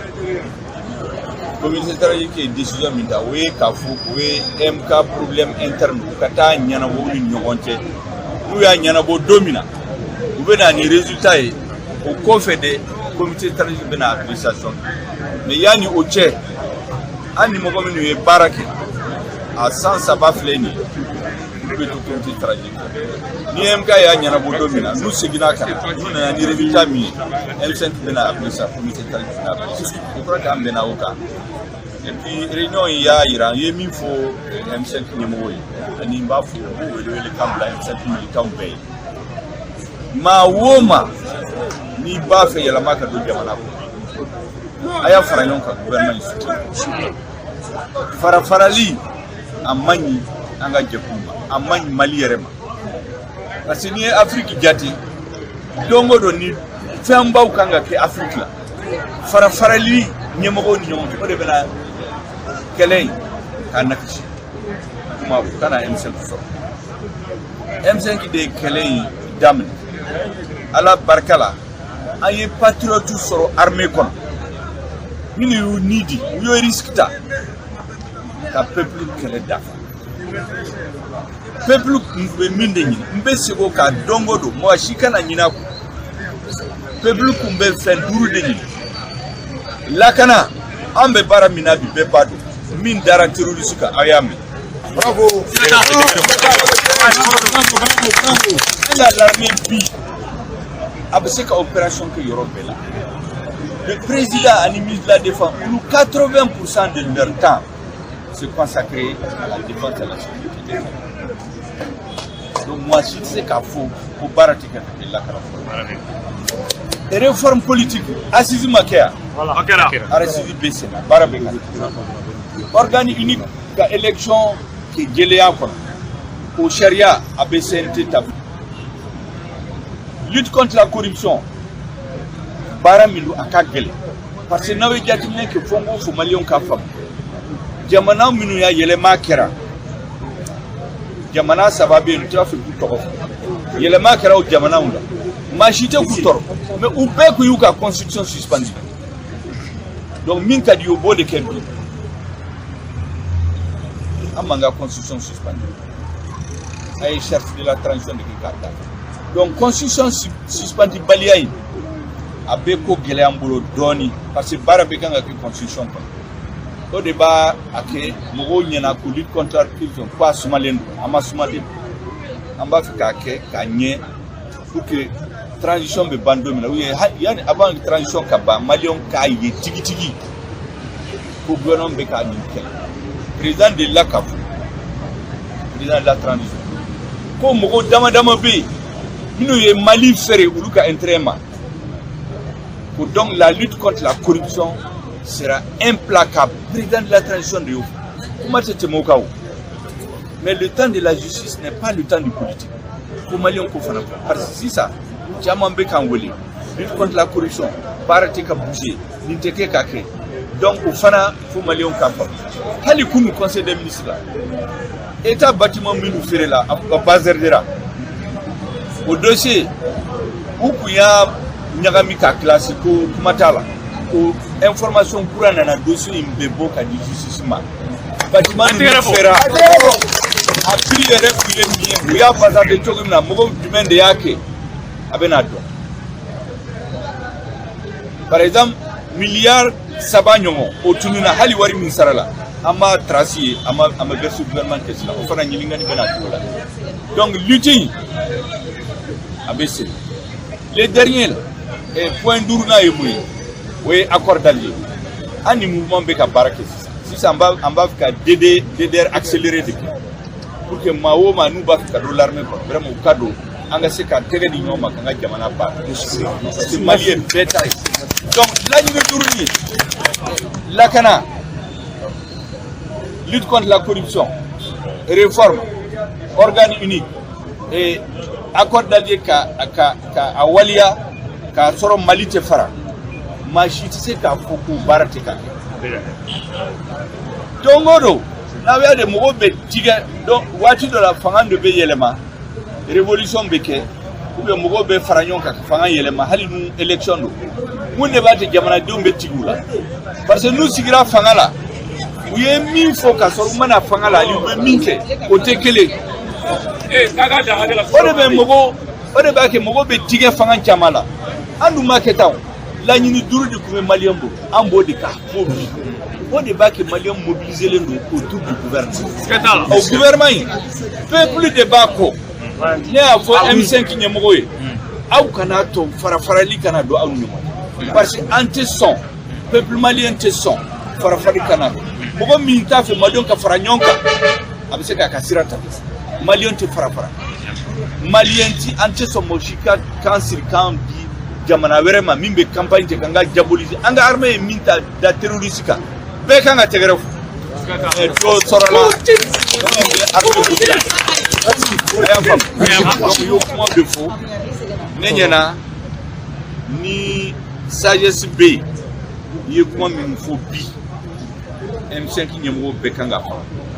ni mɔgɔ min ko k'a tɛ sɔn o ma ça veut dire que a t'a fɛ unité kana mouvement kɔrɔ